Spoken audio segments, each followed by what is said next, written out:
pas parler du Yom HaShoah sans parler des justes. Et je voudrais vous dire deux choses. Premièrement, et j'en suis très fière, la France est proportionnellement le pays où il y a eu le moins de déportés. C'est un fait. Par rapport à l'Autriche, à la Pologne, on n'en parle même pas, mais la Belgique, la Hollande, proportionnellement, c'est en France qu'il y a eu le moins de déportés.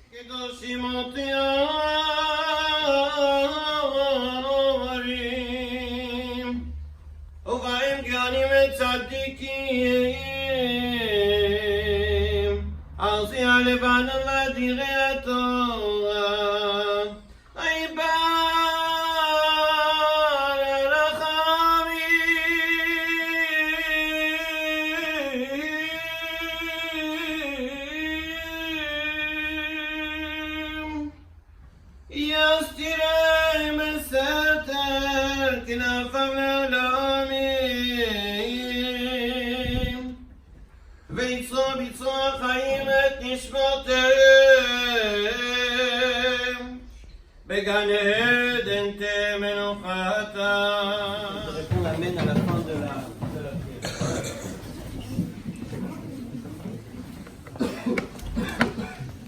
El Mali Rachamim Shochen Bameromim Dayan Almanot Vavietomim Amtse Menucha Nechona Kalfi Shechina B'malot.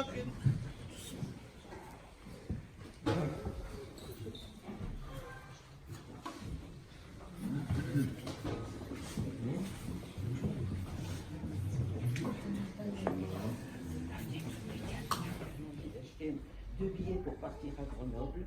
Donc, il m'a retrouvé à la gare de Villefranche-de-Rouergue. Et un gendarme, le soir même, a dit à maman, Madame Souita, dites à votre mari de ne pas se promener à la gare. J'ai eu beaucoup de mal à tourner la tête.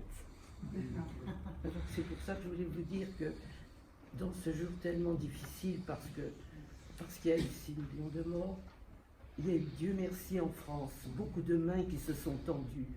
Et si nous sommes restés quand même, je crois que plus de la moitié des Juifs de France ont été sauvés, c'est grâce aux mains qui se sont tendues pour nous sauver. Exactement.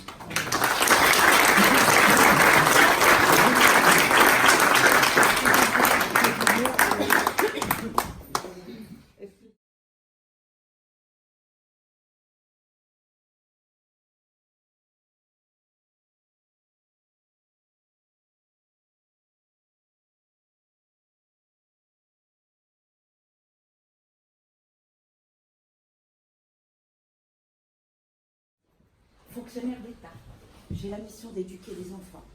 Ils ont beau avoir 17-18 ans, mais ça reste des enfants. Et mis à part l'enseignement, donc je suis prof d'anglais à la base, mais je fais beaucoup d'éducation parce que je me dis que s'il y a des manques, des lacunes, c'est à moi de les combler. Et donc j'en fais vraiment un rôle prioritaire, si je puis dire. J'éduque à la citoyenneté, au respect de l'autre, parce que je crois que c'est des valeurs inestimables. Et pour en faire des citoyens honnêtes, des citoyens épanouis, qui grandissent dans les valeurs de la République, je me dois de combler cela à l'école. Nous sommes nombreux à le faire. Nasser Ralk, aussi, une des collègues qui travaille beaucoup sur ces questions-là. Et il est vrai que je suis très engagée sur tout ce qui peut rapprocher les jeunes de cultures différentes.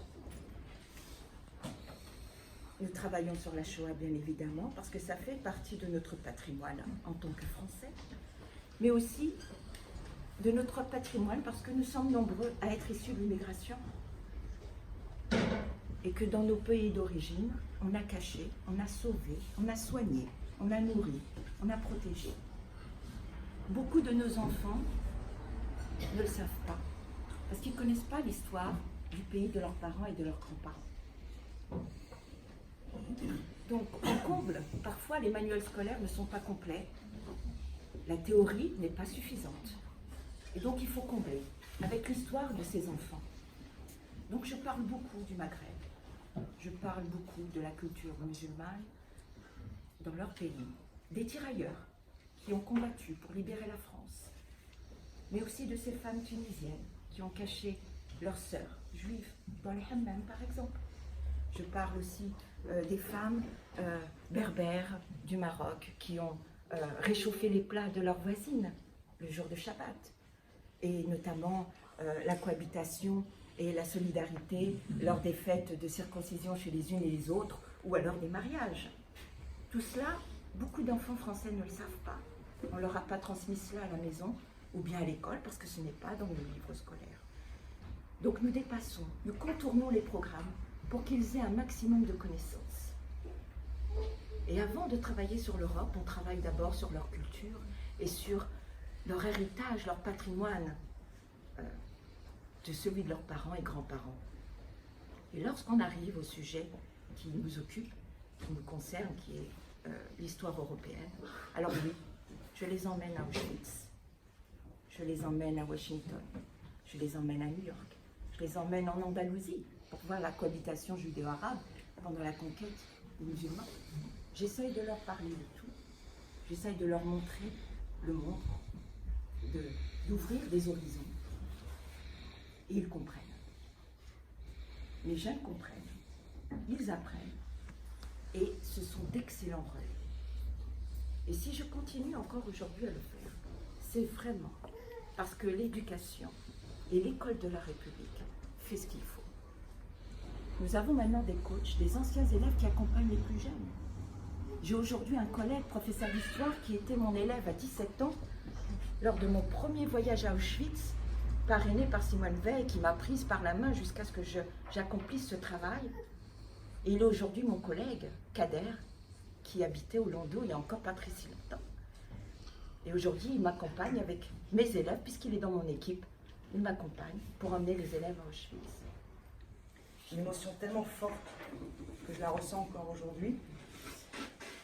Des centaines et des centaines de personnes qui ne nous oublient pas, de par le monde. Et ça, c'est grâce à des gens comme Samia.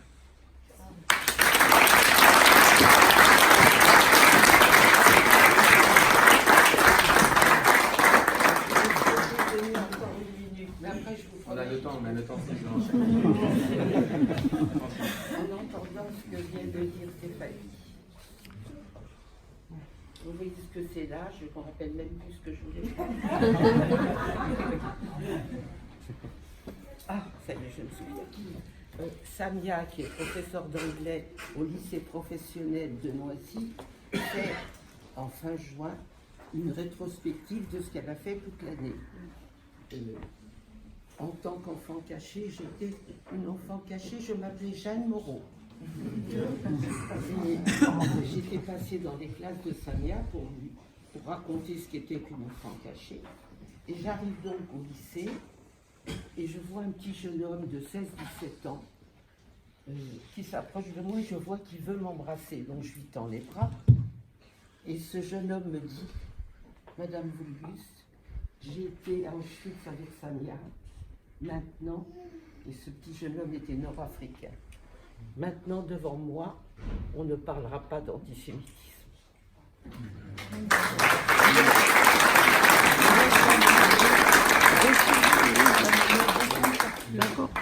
Le travail de Samia, c'est inouï. Pour qu'un petit jeune homme de 16 ans, 17 ans, vienne me dire une chose pareille, et à quelques mètres de nous était Madame Simone Veil. Alors, je me suis approchée d'elle et je lui ai dit, Madame Veil, vous voulez bien, je voudrais que ce petit jeune homme vous dise ce qu'il m'a dit. Et quand il a répété, Madame Veil l'a pris dans ses bras, elle l'a embrassé. Et elle lui a dit, je peux mourir en paix, la relève est là. Et ça, c'est le travail.